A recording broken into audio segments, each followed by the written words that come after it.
Tony D and Little Joan with a quick video of my top 10 YouTubers that I watched for 2023.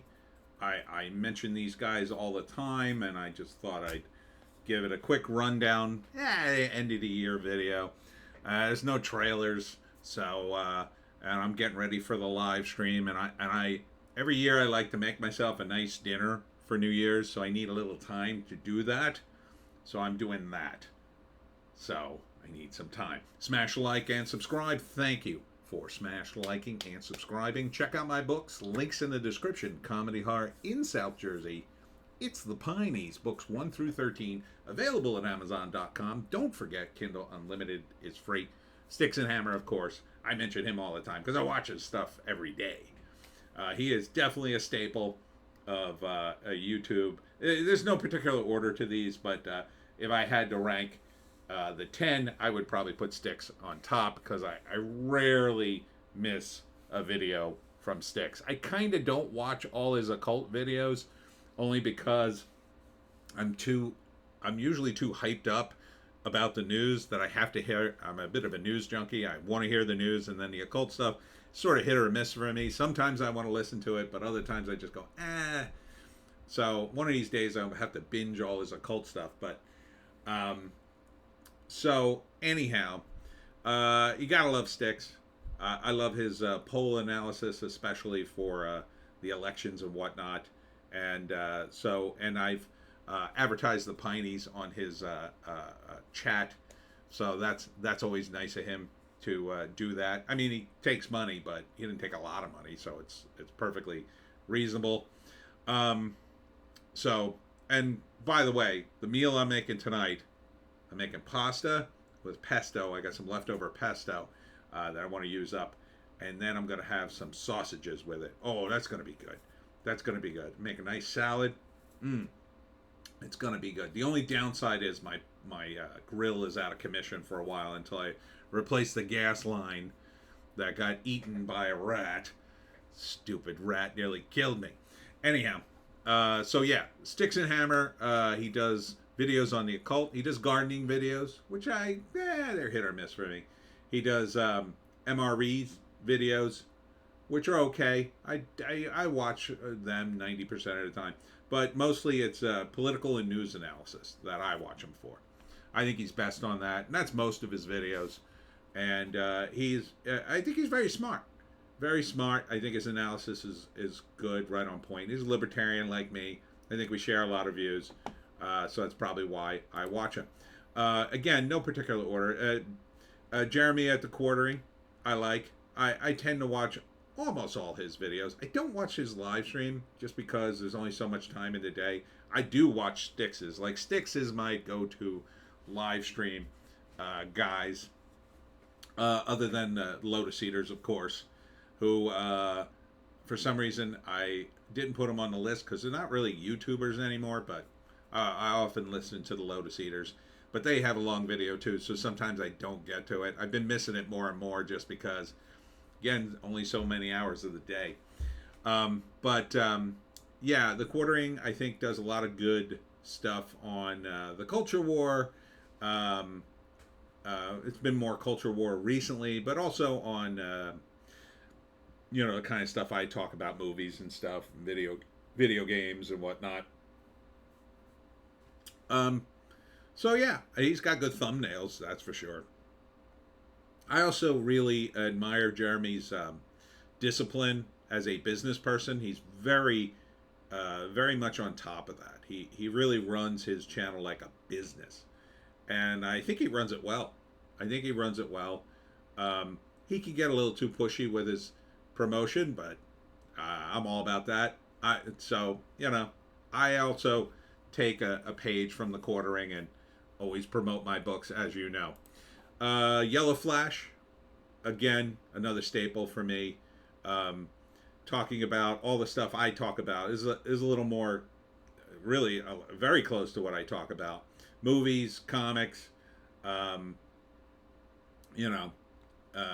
lot of current stuff going on with the woke, but as it pertains to media and movies and comics especially.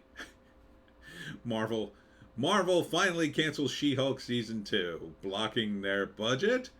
I mean, Jesus, why would you renew that show after that? Ugh.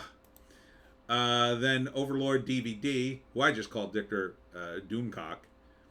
Not sure why he picked that name for his channel. It's kind of an odd name for a channel, but he's got some great stuff. I mean, his various spies, and he really does his homework. Gotta love Overlord DVD for the stuff at Disney, especially, which I follow very closely. It's very rare that I pass up a video from Doomcock because he's been following the stuff on Star Wars.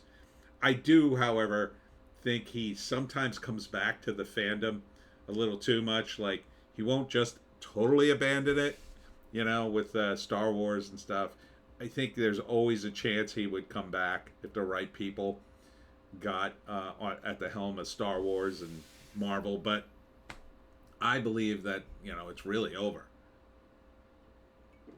Even if they gave Star Wars to Jon Favreau and say, do whatever you want with it, why? Why would you reward these people by building it back up? But he's great. I love his whole shtick with his helmet and persona.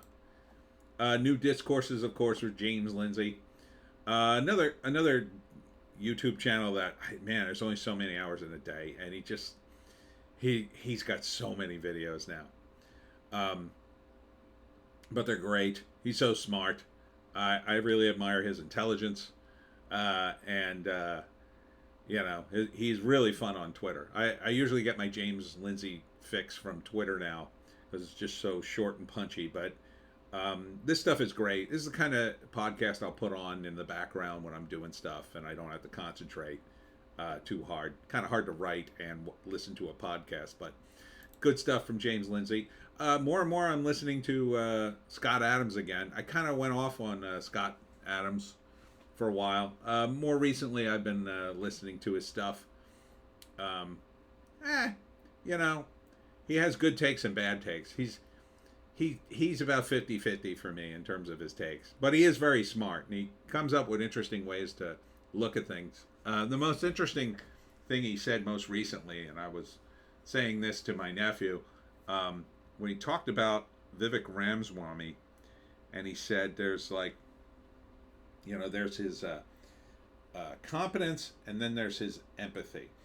And ideally for a politician, you want your competence and empathy at the same level, which I think is true. And Trump has a way to keep his empathy a little higher than his competency.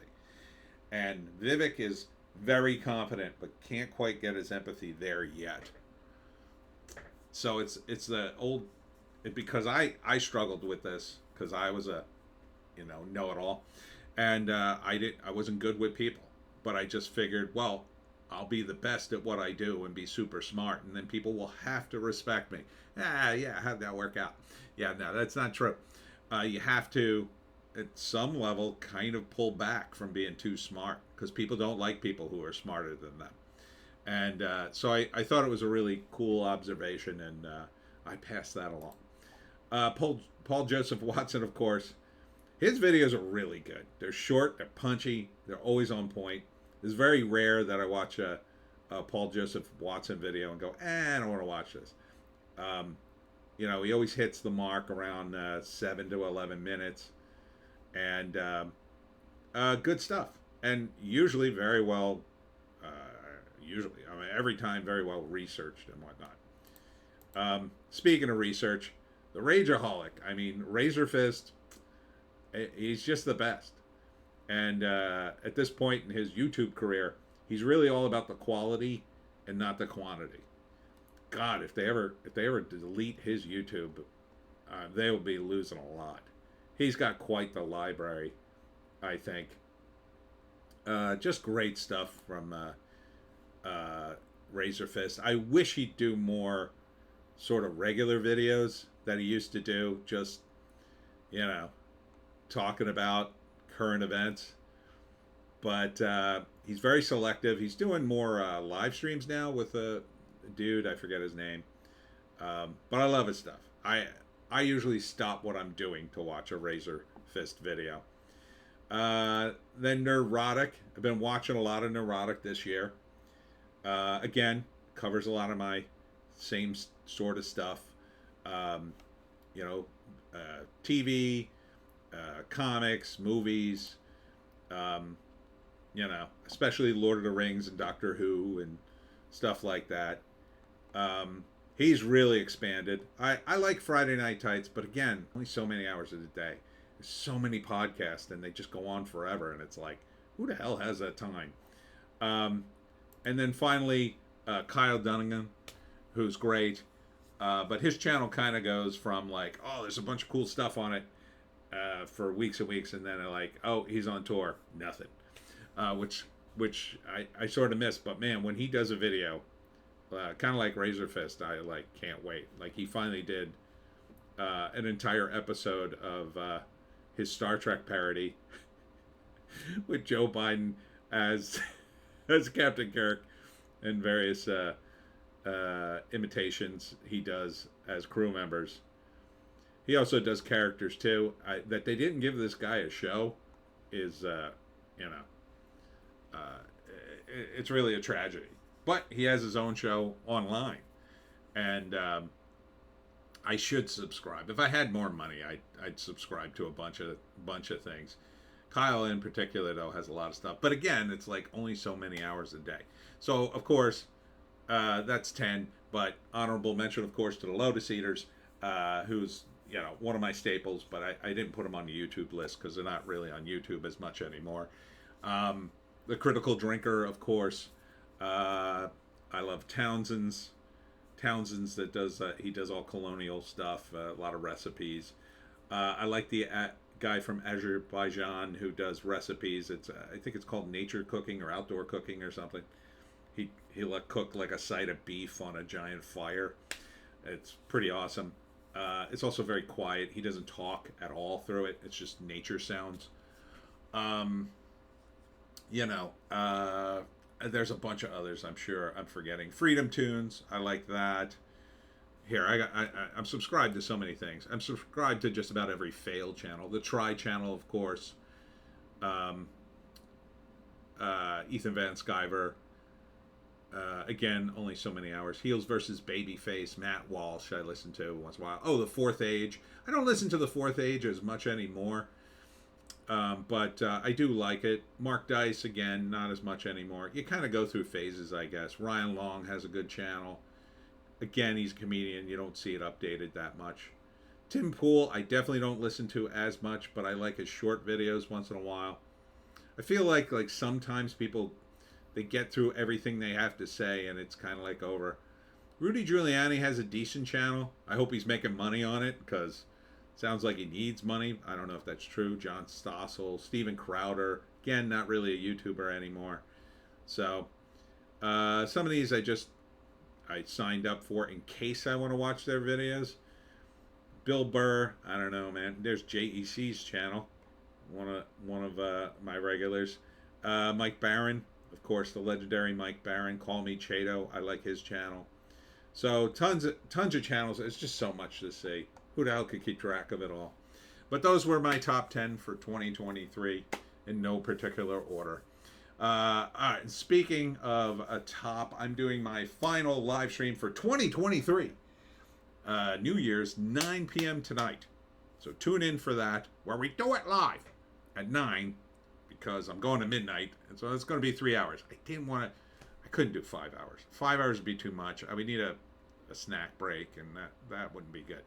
So I'm going to go make myself an elaborate dinner for no reason to celebrate a fine new year. I hope you do something nice for yourself in the old year and the new year. Tune in. Do something nice for yourself by tuning in to the live stream. We'll see you then.